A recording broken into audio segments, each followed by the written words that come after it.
Please review the disclosures. Nothing written, expressed, or said here should be looked at as investment advice or an admonition to buy, sell, or trade any security or financial instrument.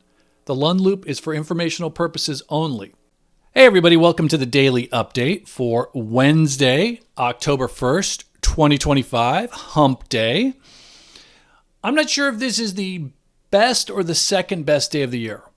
I'll tell you a little bit more about that in a minute. First, just a reminder, if you are not in the Discord and you're a paid Lund Loop subscriber, you are missing out. And we've got some cool upgrades that are coming, including dedicated channels for charts mentioned. Look at this.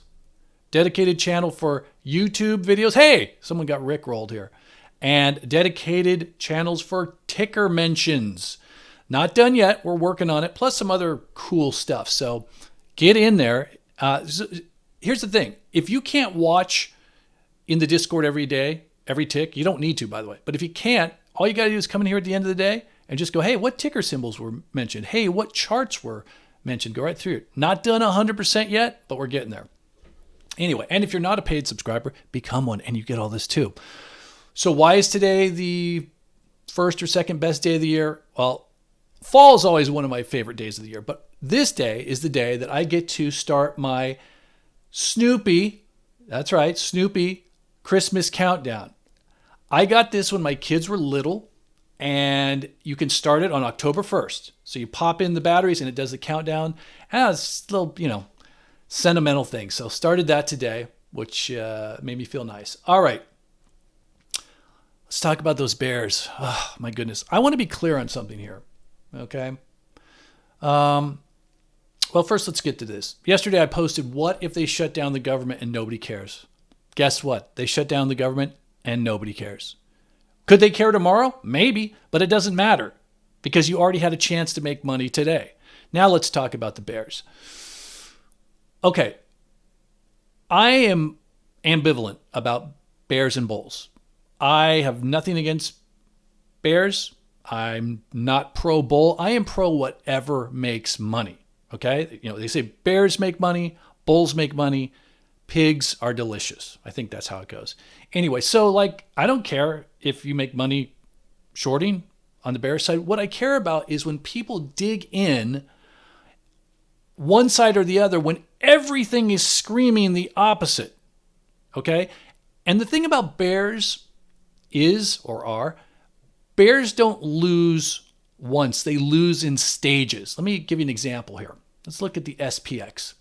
All right, well, that's a 5-minute chart. So let's not look at that. Let's look at this chart of the SPX. The Bears lost here. They lost here. They lost here. They lost here, here, here, here, here, and here as we go into all-time highs. Now, you'll say, well, the Bears won here, right? Didn't they win from here to here? Yeah, but the Bears, they never changed their tune. There were Bears that were getting shorter here, right? They have been losing. I mean, the Bears kind of won here, but they've been losing for a long time. And I don't see anything technically wrong with this market. You can't just get bearish because things keep going higher. That's not a reason to be bearish. Now, if the market drops 10% tomorrow, it won't matter. The Bears have still lost this round because they have lost out on all of this earning opportunity,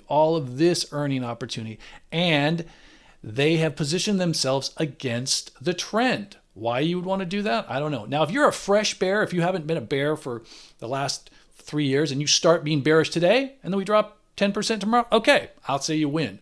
But when someone just says, I'm bearish, and they're just waiting for something to happen, I don't get it. So anyway, before we get to the indexes, which we will go through, we have a record.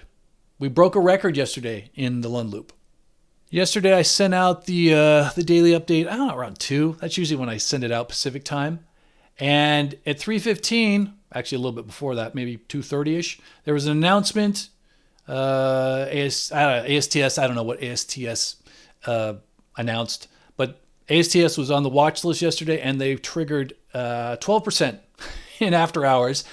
And the hits just kept coming today as the stock ended up, 16% today?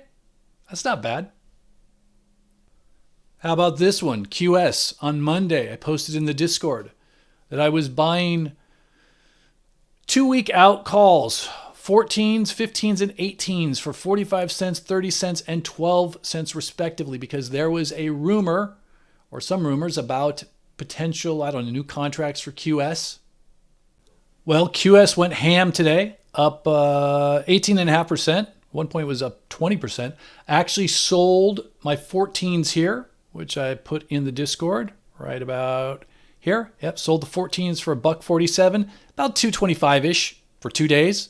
The best part of this is selling those 14s means my 15s and 18s are covered plus some profit, so that's locked in, and I've still got a week and a half to see if I can get some sort of lotto move here. So a lot of nice things happening today in the market for sure. And if we look at that intraday action, we had the futures were down overnight. We firmed up a little bit before the market opened, but we gapped down, right? Pushed, ran into the moving averages here and had a big red bar, but look where we stopped. Right? This is an old bar right here from a previous day, right? From there, right? So we stopped right at that low. And we started to build, and what happens? We recapture the moving averages. We've talked about this so many times, the 5, the 9, the 20. We start to see the spread on them. We're riding the 9 up here. What happens? The 20 becomes support. We have a trend up day as we break above even. We break above the high of the previous day. We come back in. Where do we hold? Right at the high. And then we continue to go higher. And that 20 just comes in and becomes support all the way till the end of the day. Beautiful trend up day in the SPX. Same thing here with the Qs. We get that drop. Let's see. Let's put it in here. Right. So we get that. There's where we open.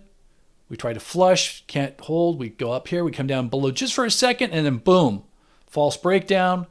We see the spread in the moving averages. And look at that 20. That 20 becomes support for a trend up day.